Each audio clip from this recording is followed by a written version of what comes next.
ભવિષ્ય પુરાણની કથાને આગળ વધારી. ભાગ 17 ત્રિવર્ગ સપ્તમીનો મહિમા. બ્રહ્માજી બોલ્યા કે હે વિષ્ણુ, જે કામનાઓ માટે અથવા નિષ્કામ થઈને ભગવાન સૂર્યનારાયણના ઉપવાસ વ્રતો કરીને વ્યક્તિ મનોવાંછિત ફળ પ્રાપ્ત કરે છે, હવે તમે તે ઉપવાસ વ્રતો વિશે સાંભળો. જે વ્યક્તિ ફાગણ મહિનાની શુક્લ સપ્તમી તિથિએ ભક્તિપૂર્વક વારંવાર હેલી નામક ભગવાન સૂર્યના જપ તથા પૂજન કરે છે તે સૂર્યલોકને પ્રાપ્ત થાય છે. દેવ પૂજનમાં પવિત્ર થઈને 108 વાર જપ કરવા જોઈએ. સ્નાન કરતા, પ્રસ્થાન કરતા, ઉઠતા, બેસતા અર્થાત સતત ભગવાન સૂર્યનું નામોચ્ચારણ કરવું જોઈએ. ઉપવાસ કરનાર વ્યક્તિએ પાખડી પતિત અને અન્યાયી લોકો સાથે વાતચીત કરવી નહીં. શ્રદ્ધાપૂર્વક સૂર્યદેવ પ્રત્યે મન એકાગ્ર કરી તેમની પૂજા કરતા રહીને આ શ્લોકનો પાઠ કરવો જોઈએ. હંસ હંસ કૃપાલુ સત્વ ગમતિનમ ગતિર્ભવ સંસારાર્ણવ મગ્નાનામ ત્રાતા ભવ દિવાકર. હે પરમહંસ સ્વરૂપ ભગવાન સૂર્ય, તમે દયાળુ છો, ગતિહીનોને સદગતિ આપનારા છો. સંસાર સાગરમાં ડૂબેલા લોકો માટે તમે રક્ષક બનો. આ પ્રમાણે એકાગ્ર ચિત્તે ઉપવાસ કરતા રહીને ભગવાન સૂર્યનારાયણનું પૂજન કરવું જોઈએ. પૂર્વકાળમાં સ્નાન કરીને સૂર્યદેવનું પૂજન કરવું, ત્યાર પછી હંસ હંસ આ શ્લોકના જપ કરવા અને ભગવાન સૂર્યના ચરણોમાં 3 વાર જળાધાર અર્પિત કરવી. આ પ્રમાણે ચૈત્ર, વૈશાખ અને જ્યેષ્ઠ માસમાં પણ ભગવાન સૂર્યદેવનું પૂજન કરતા રહીને મનુષ્ય મૃત્યુલોકમાં શ્રેષ્ઠ ગતિને પ્રાપ્ત કરી લે છે અને અંતમાં સૂર્યલોકને પ્રાપ્ત કરે છે. અષાઢ, શ્રાવણ, ભાદ્રપદ અને આસો માસમાં પણ આ વિધિથી ઉપવાસ કરી માર્તંડ નામના સૂર્ય ભગવાનનું સારી રીતે પૂજન અને જપ કરવા જોઈએ. ગૌમૂત્ર પ્રાશનથી પવિત્ર મનુષ્ય ધનવાન થઈને કુબેર લોકને પ્રાપ્ત થાય છે. સંસારના સ્વામી અવ્યય આત્મ સ્વરૂપ ભગવાન સૂર્યનારાયણની આરાધના તેમજ અંતકાળે ભગવાન સૂર્યનું સ્મરણ કરવાથી સૂર્યલોકની પ્રાપ્તિ થાય છે. કાર્તિક વગેરે 4 મહિનાઓમાં દૂધનું પ્રાશન કરવું જોઈએ. આ મહિનાઓમાં ભાસ્કર નામે ભગવાન સૂર્યનું પૂજન તથા જપ કરવા જોઈએ. આ પ્રમાણે કરનાર વ્યક્તિ ભગવાન સૂર્યના લોકને પ્રાપ્ત થાય છે. દરેક માસે બ્રાહ્મણોને યથાશક્તિ દાન આપવું જોઈએ. ચાતુર્માસની સમાપ્તિ પર પુરાણ વાચન કરાવવું જોઈએ. વિદ્વાનોએ કથાવાચકની પૂજા કરી શ્રાદ્ધ કર્મ કરાવવું જોઈએ. કેમ કે સિદ્ધ, માલપુઆ વગેરે પકવાનો દ્વારા કથાવાચક કે બ્રાહ્મણના સહયોગથી કરવામાં આવેલું યથોચિત શ્રાદ્ધ ભગવાન સૂર્યનારાયણને બહુ પ્રિય છે. આ તિથિ અભિષ્ટ, ધર્મ, અર્થ તથા કામ આ ત્રિવર્ગને સદૈવ આપનારી છે. ત્યાર પછી આવે છે કામદા તથા પાપનાશીની સપ્તમી વ્રત વર્ણન.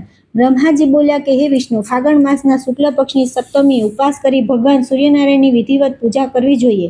ત્યાર પછી બીજા દિવસે અષ્ટમીએ પ્રાતઃકાળ ઉઠીને સ્નાનાદિથી નિવૃત્ત થઈને ભક્તિપૂર્વક સૂર્યદેવનું સારી રીતે પૂજન કરી બ્રાહ્મણોને દક્ષિણા આપવી જોઈએ. શ્રદ્ધાપૂર્વક ભગવાન સૂર્યના નિમિત્તે આહુતિઓ આપીને ભગવાન ભાસ્કરને પ્રણામ કરી આ પ્રમાણે પ્રાર્થના કરવી જોઈએ. યમારાધ્ય પુરા દેવી સાવિત્રી કામનાય વે સમે દદાતુ દેવેશઃ સર્વાન કામાન વિભાવસુઃ. યમારાધ્યાદિતિઃ પ્રાપ્તા સર્વાન કામના યથેસિપ્તાન સ દાદાત્વિખિલાનામ કામાન પ્રસન્નો મે દિવસ્પતિઃ.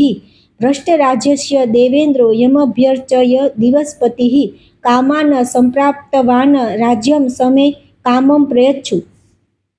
પ્રાચીન સમયમાં દેવી સાવિત્રીએ પોતાની અભિષ્ટ સિદ્ધિ માટે જે આરાધ્ય દેવની આરાધના કરી હતી તે જ મારા આરાધ્ય ભગવાન સૂર્ય મારી બધી કામનાઓ પૂરી કરી દે તેવી અદિતિએ જેમની આરાધના કરી પોતાના બધા અભિષ્ટ મનોરથોને પ્રાપ્ત કરી લીધા હતા, તે જ દિવસપતિ ભગવાન ભાસ્કર પ્રસન્ન થઈ મારી બધી અભિલાષાઓ પૂર્ણ કરે. દુર્વાસા મુનિના શાપના કારણે રાજપદથી ચ્યુત દેવરાજ ઇન્દ્રે જેમની અર્ચના કરી તેમની પોતાની બધી કામનાઓને સિદ્ધ કરી લીધી હતી, તે દિવસપતિ મારી કામના પૂર્ણ કરે. હે ગરુડધ્વજ, આ પ્રમાણે ભગવાન સૂર્યને પ્રાર્થના કરી પૂજા કરવી. ત્યારબાદ સંયમપૂર્વક હવિષ્યાનું ભોજન કરે. ફાગણ, ચૈત્ર, વૈશાખ અને જ્યેષ્ઠ આ 4 મહિનાઓમાં આ પ્રમાણે વ્રતના પારણા કરવાનું વિધાન છે. ભક્તિપૂર્વક કુબેર કણેરના પુષ્પોથી 4 મહિના ભગવાન સૂર્યની પૂજા કરવી જોઈએ. કૃષ્ણ અગરનો ધૂપ અર્પણ કરવો જોઈએ અને ગોશૃંગનું જળ પ્રાશન કરવું જોઈએ તથા ખાંડ મિશ્રિત પકવાનનું નૈવેદ્ય આપી બ્રાહ્મણોને ભોજન કરાવવું જોઈએ. અષાઢ વગેરે ચાતુર્માસમાં પારણાની રીત આ પ્રમાણે છે. આ મહિનાઓમાં ચમેલીના પુષ્પ, ગુગળનો ધૂપ કરવાનું, પાણી અને પાયસના નૈવેદ્યનું વિધાન છે. પોતે પણ તે જ ખીરના નૈવેદ્યને ગ્રહણ કરવું જોઈએ. કારતક વગેરે ચાતુર્માસમાં ગૌમૂત્રથી શરીર શોધન કરવું જોઈએ. દશાંગ, ધૂપ, લાલ કમળ તથા કંસાર, લોટ, ઘી, ખાંડને શેકીને બનાવેલ એક પદાર્થનું નૈવેદ્ય ભગવાન સૂર્યને નિવેદિત કરવું જોઈએ. દરેક મહિનામાં બ્રાહ્મણોને દક્ષિણા આપવી જોઈએ. દરેક પારણામાં ભક્તિપૂર્વક સૂર્યનારાયણને પ્રસન્ન કરવાનો પ્રયાસ કરવો જોઈએ અને યથાશક્તિ સંચિત ધનનું દાન કરવું જોઈએ. કંજૂસી કરવી નહીં, કેમ કે સદભાવથી પૂજા કરવાથી તથા દાન વગેરેથી 7 ગળાઓથી યુક્ત રથ પર આરૂઢ થનારા ભગવાન સૂર્ય પ્રસન્ન થાય છે. પારણાના અંતમાં યથાશક્તિ જળ વગેરેથી સ્નાન કરાવી પૂજા કરવાથી ભગવાન સૂર્ય પ્રસન્ન થઈ મનોવાંછિત ફળ પ્રદાન કરે છે. આ સપ્તમી પુણ્યદાયી, પાપ વિનાશિની તથા સર્વ ફળ પ્રદાન કરનારી મનુષ્યની જેવી અભિલાષા હોય છે તેવું ફળ પ્રાપ્ત થાય છે. આ વ્રત કરનાર વ્રતી સૂર્ય સમાન તેજસ્વી થઈ સ્વર્ણમય વિમાન પર આરૂઢ થઈને સૂર્યલોકને પ્રાપ્ત કરે છે તથા ત્યાં શાશ્વત શાંતિને પ્રાપ્ત કરે છે. ત્યાંથી પુનઃ પૃથ્વી પર જન્મ થાય ત્યારે તે ગોપતિ સૂર્ય ભગવાનની કૃપાથી જ પ્રતાપી રાજા થાય છે. એ જ પ્રમાણે ઉત્તરાયણના સૂર્યમાં શુક્લ પક્ષમાં ભગ, અર્યમાં સૂર્ય વગેરેના નક્ષત્રો આવે ત્યારે દાન માનથી ભગવાન સૂર્યની પૂજા કરી તેમને પ્રસન્ન કરવા જોઈએ. આનાથી સંપૂર્ણ પાપ નષ્ટ થઈ જાય છે. આને પાપનાશીની સપ્તમી કહેવામાં આવે છે. ત્યાર પછી સૂર્યપદદ્રય વ્રત, સર્વાપ્તિ સપ્તમી તેમજ માર્તંડ સપ્તમીની વિધિ. બ્રહ્માજીએ કહ્યું કે હે ધર્મજ્ઞ, હવે હું જગદ્વાતા દેવ દેવેશ્વર ભગવાન સૂર્યનારાયણના પદદ્રય મહાત્મ્યનું વર્ણન કરું છું, તે તમે સાંભળો. અંશુમાલી સૂર્યદેવ સંસારના કલ્યાણની કામનાથી પોતાના બંને ચરણોને એક પાદપીઠ પર મૂક્યા. તેમના વામ પદને ઉત્તરાયણ અને દક્ષિણ પાદને દક્ષિણાયન રૂપે જાણવા જોઈએ. બધા ઇન્દ્રાદિ દેવતાઓ તેમના ચરણોની વંદના કરતા રહે છે. હું અને તમે સૂર્યદેવના દક્ષિણ ચરણની વંદના કરીએ છીએ. શંકર તથા અન્ય દેવતાઓ શ્રદ્ધાપૂર્વક તેમના વામ ચરણની પૂજા કરે છે. જે મનુષ્ય દરેક સપ્તમીએ ભગવાન સૂર્યદેવની વિધિવત આરાધના કરે છે તેના પર તેઓ સદા સંતુષ્ટ રહે છે. ભગવાન વિષ્ણુએ પૂછ્યું કે ગોલોક સ્વામી સૂર્યનારાયણની આરાધના કઈ રીતે કરવામાં આવે છે તેનું તમે વર્ણન કરો. બ્રહ્માજી બોલ્યા, ઉત્તરાયણના પ્રારંભ થાય તે દિવસે સ્નાન કરી એકાગ્ર મને ઘી, દૂધ વગેરે પદાર્થો દ્વારા ભગવાન સૂર્યને સ્નાન કરાવવું જોઈએ. સુંદર વસ્ત્રો, પુષ્પ, ધૂપ તથા અનુલેપન વગેરેથી તેમની વિધિવત પૂજા કરીને બ્રાહ્મણોને ભોજન અને દક્ષિણા વગેરે દ્વારા સંતુષ્ટ કરવા જોઈએ. ત્યારબાદ સૂર્યભક્તિ પરાયણ ભક્તે તેમના પદદ્રય વ્રતનું વિધાન ગ્રહણ કરવું જોઈએ. ત્યાર પછી સ્નાન કરી ચિત્રભાનુ દિવાકરની વંદના કરવી જોઈએ.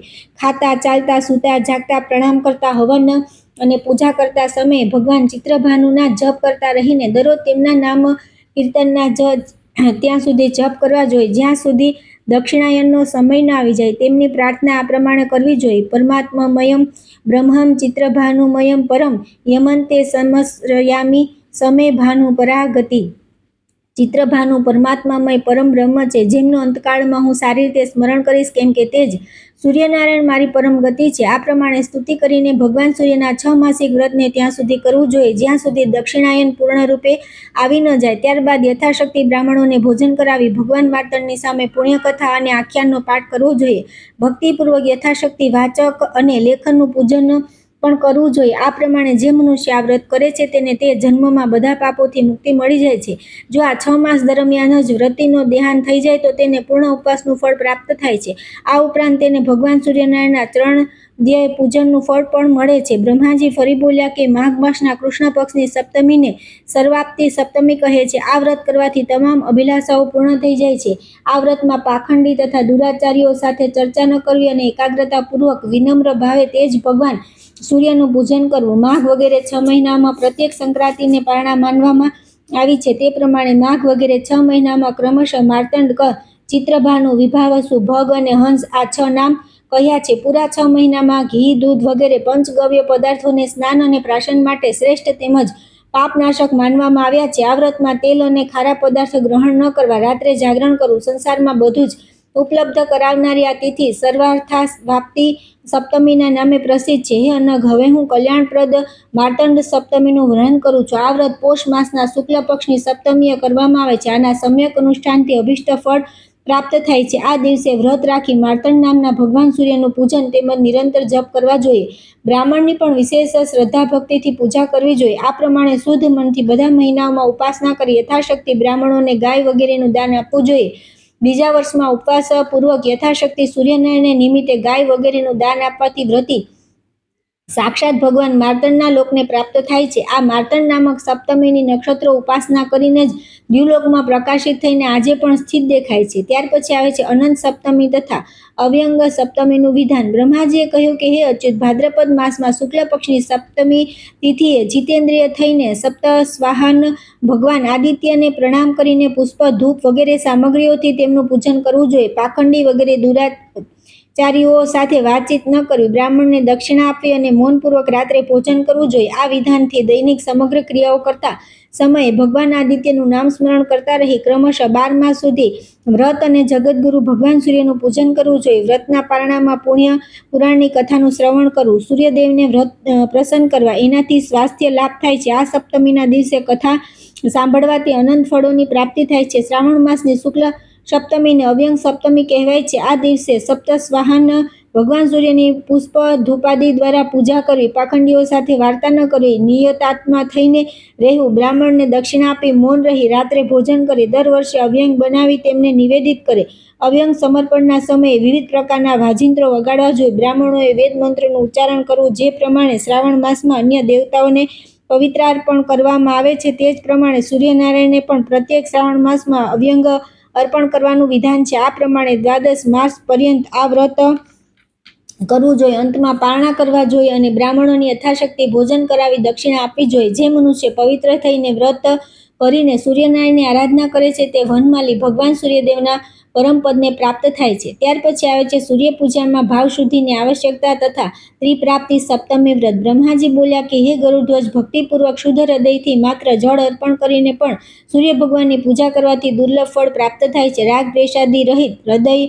અસત્ય વગેરેથી અદૂષિત વાણી અને હિંસા વર્જિત કર્મ, આ ભગવાન ભાસ્કરની આરાધનાના 3 પ્રકાર છે. રાગાદિ દોષોથી દૂષિત હૃદયમાં તિમિર વિનાશક સૂર્યનારાયણના રશ્મિઓનું સ્પંદન પણ થતું નથી. પછી તેમના નિવાસની વાત કોણ કહે, ત્યાં સુધી કે તેને તો ભગવાન સૂર્ય દ્વારા સંસારરૂપી કીચડમાં ડૂબાડી દેવામાં આવે છે.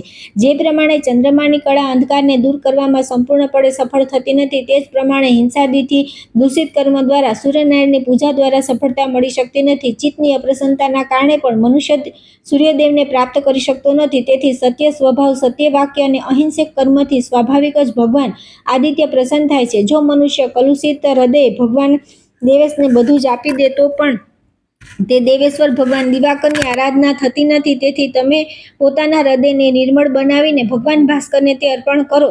આમ કરવાથી દુષ્પ્રાપ્ય ભગવાન ભાસ્કરને તમે અનાયાસે જ પ્રાપ્ત કરી લેશો. વિષ્ણુએ કહ્યું, તમે કહ્યું કે ભાસ્કર આપણા માટે પૂજનીય છે, તેથી તમે તેમની સંપૂર્ણ આરાધના વિધિ તમે મને જણાવો. બ્રહ્મન શ્રેષ્ઠ કુળમાં જન્મ, આરોગ્ય અને દુર્લભ ધનની અભિવૃદ્ધિ, આ ત્રણેય જેના દ્વારા પ્રાપ્ત થાય છે તે ત્રિપ્રાપ્તિ વ્રત પણ મને કહો. બ્રહ્માજી બોલ્યા કે માઘ માસમાં કૃષ્ણ પક્ષની સપ્તમીના દિવસે હસ્ત નક્ષત્ર હોય તો વ્રતી તે જગતશ્રેષ્ઠા સૂર્યદેવની સંપૂર્ણ પૂજા સામગ્રીઓ દ્વારા પૂજા કરી. ગૃહસ્થ પુરુષે પુષ્પો દ્વારા દાન વગેરે સહિત વર્ષ પર્યંત આ પૂજા સારી રીતે સંપન્ન કરવી અને બાજરી, તલ, ચોખા, સોનું, જવ, અન્ન, જળ, પગરખા, છત્ર અને ગોળથી બનાવેલા પદાર્થ મુનિઓ, બ્રાહ્મણોને દાનમાં આપવા જોઈએ. આ વ્રતમાં આત્મશુદ્ધિ માટે સૂર્યનારાયણની પૂજા કરી દર મહિને ક્રમશઃ શાક, ગૌમૂત્ર, જળ, ઘી, દૂર્વા, દહીં, ધાન્ય, તલ, જવ, સૂર્યના કિરણોથી ગરમ થયેલું જળ, કમલગટ્ટા અને દૂધનું પ્રાશન કરવું જોઈએ. આ વિધિથી આ સપ્તમી વ્રતને કરનાર મનુષ્ય ધન ધાન્યથી પરિપૂર્ણ, ધનવાન તથા સમસ્ત દુઃખોથી રહિત થાય છે અને શ્રેષ્ઠ કુળમાં જન્મ લઈ જીતેન્દ્રિય, નિરોગી, બુદ્ધિમાન અને સુખી રહે છે. તેથી તમે પણ પ્રમાદ રહિત થઈને આ પ્રભા સંપન્ન સ્વામી ભગવાન દિવાકરની આરાધના કરી કામનાઓના સંપૂર્ણ ફળને પ્રાપ્ત કરો. ત્યાર પછી આવે છે સૂર્ય મંદિર નિર્માણનું ફળ તથા યમરાજે પોતાના દૂતોને સૂર્ય ભક્તોથી દૂર રહેવાનો આદેશ. ઘી તથા દૂધથી અભિષેકનું ફળ. બ્રહ્માજી કહે છે કે હે વસુદેવ, જે મનુષ્ય માટી, લાકડું અથવા પથ્થરથી ભગવાન સૂર્યના મંદિરનું નિર્માણ કરાવે છે તે દરરોજ કરવામાં આવતા યજ્ઞના ફળને પ્રાપ્ત કરે છે. ભગવાન સૂર્યનારાયણનું મંદિર બનાવડાવવાથી તે પોતાના કુળની આગળ પાછળની 100 પેઢીઓને સૂર્યલોક પ્રાપ્ત કરાવી દે છે. સૂર્યદેવના મંદિરનું નિર્માણ કાર્ય પ્રારંભ કરતા જે 7 જન્મોના થોડા કે અધિક સંચિત પાપો નષ્ટ થઈ જાય છે. મંદિરમાં ભગવાન સૂર્યની મૂર્તિને સ્થાપિત કરી મનુષ્ય કૃતકૃત્ય થઈ જાય છે અને તેના દોષજનક ફળ નિવૃત્ત થઈ જાય છે. આ સંદર્ભમાં સંસારને અનુશાસિત કરનારા યમે પાશદંડથી યુક્ત પોતાના દૂતોને પહેલેથી જ કહી રાખ્યું છે કે મારા આ આદેશોનું યથોચિત પાલન કરી તમે લોકો સંસારમાં વિચરણ કરો. કોઈ પણ પ્રાણી તમારી આજ્ઞાનું ઉલ્લંઘન કરી શકશે નહીં. સંસારના મૂળભૂત ભગવાન સૂર્યની ઉપાસના કરવાવાળા લોકોને તમે છોડી દેજો, કેમ કે તેમના માટે અહીં સ્થાન નથી. સંસારમાં જે સૂર્યભક્ત છે અને જેમનું હૃદય તેમનામાં લાગેલું છે, આવા લોકો જે સૂર્યની સદા પૂજા કર્યા કરે છે તેમને દૂરથી જ છોડી દેજો. જે વ્યક્તિ તમામ ક્રિયાઓ કરતા કરતા ભગવાન સૂર્યદેવનું નામ સંકીર્તન કરે છે તે પણ આપણા માટે સ્પર્શ કરવા યોગ્ય નથી. જે ભગવાન ભાસ્કર માટે નિત્ય નૈમિતિક યજ્ઞ કરે છે તેમને તમે લોકો દ્રષ્ટિ ઉઠાવીને પણ જોશો નહીં. જો તમે લોકો આમ કરશો તો તમારી ગતિ અટકી જશે. જે પુષ્પ, ધૂપ, સુગંધ અને સુંદર સુંદર વસ્ત્રો દ્વારા તેમની પૂજા કરે છે તેમને પણ તમે લોકો પકડશો નહીં, કેમ કે તેઓ મારા પિતા સૂર્યના આશ્રિત છે. સૂર્યનારાયણના મંદિરમાં લીપણ તથા સાફ સફાઈ કરનારા જે લોકો છે તેમના કુળની પણ 3 પેઢીઓ છોડી દેજો. જેણે સૂર્ય મંદિરનું નિર્માણ કરાવ્યું છે તેના કુળમાં ઉત્પન્ન થયેલ પુરુષને પણ તમારે બુરી દ્રષ્ટિથી જોવા યોગ્ય નથી. જે ભગવત ભક્તોએ મારા પિતાની સુંદર રચના કરી છે તે મનુષ્યને તથા તેમના કુળને તમે સદા દૂરથી જ ત્યાગી દેજો. મહાત્મા ધર્મરાજ યમ દ્વારા આવો સંદેશ આપવામાં આવ્યો હોવા છતાં તેમના દૂતો ભૂલથી તેમના આદેશનું ઉલ્લંઘન કરી રાજા સત્રાજીત પાસે ચાલ્યા ગયા, પરંતુ તે સૂર્યભક્ત સત્રાજીતના તેજથી તે બધા યમદૂતો મૂર્છિત થઈને પૃથ્વી પર એ રીતે ઢળી પડ્યા જેમ મૂર્છિત પક્ષી પર્વત પરથી ગબડી પડે છે. આ પ્રમાણે જે ભક્ત ભગવાન સૂર્યના મંદિરનું નિર્માણ કરે છે કે કરાવે છે તે સમસ્ત યજ્ઞોને સંપન્ન કરી લે છે, કેમ કે ભગવાન સૂર્ય સમસ્ત યજ્ઞમય છે. બ્રહ્માજી બોલ્યા કે સૂર્યની પ્રતિષ્ઠિત પ્રતિમાને જે ઘીથી સ્નાન કરાવે છે તે પોતાની બધી કામનાઓને પ્રાપ્ત કરી લે છે. કૃષ્ણ પક્ષની અષ્ટમીના દિવસે સૂર્ય ભગવાનને જે ઘીથી સ્નાન કરાવે છે તેના બધા પાપોથી છુટકારો મળી જાય છે. સપ્તમી અથવા અષ્ટમીના દિવસે સૂર્યનારાયણને ગાયના ઘીથી સ્નાન કરાવવાથી બધા પાતક દૂર થઈ જાય છે. સંધ્યાકાળમાં ઘીથી સ્નાન કરાવવાથી તો જ્ઞાત અજ્ઞાત બધા પાપ દૂર થઈ જાય છે. સૂર્યનારાયણ સર્વયજ્ઞરૂપ છે અને સમસ્ત હવ્ય પદાર્થોમાં ઘી જ ઉત્તમ પદાર્થ છે, તેથી એ બંનેનો સંગમ થતાં બધા પાપ નષ્ટ થઈ જાય છે. સૂર્યને દૂધથી સ્નાન કરાવનાર મનુષ્ય 7 જન્મ સુધી સુખી, રોગરહિત અને રૂપવાન થાય છે અને અંતમાં દિવ્યલોકમાં નિવાસ કરે છે. જેમ દૂધ સ્વચ્છ હોય અને રોગ વગેરેથી મુક્તિ અપાવનાર છે, તે જ પ્રમાણે દૂધથી સ્નાન કરાવવાથી અજ્ઞાન દૂર થઈ નિર્મળ જ્ઞાન પ્રાપ્ત થાય છે. દૂધ સ્નાનથી ભગવાન સૂર્યનારાયણ પ્રસન્ન થઈ સર્વ ગ્રહોને અનુકૂળ કરે છે તથા બધા લોકોને પુષ્ટિ અને પ્રેમ પ્રદાન કરે છે. ઘી અને દૂધથી તિમિર વિનાશક દેવે સૂર્યદેવને સ્નાન કરાવવાથી તેમની દ્રષ્ટિ માત્ર પડતા જ મનુષ્ય સૌનો પ્રિય બની જાય છે. ત્યાર પછી આવે છે કૌશલ્યા અને ગૌતમીના સંવાદ રૂપમાં ભગવાન સૂર્યનું મહાત્મય નિરૂપણ તથા ભગવાન સૂર્યના પ્રિય પુત્ર પુષ્પાદિનું વર્ણન.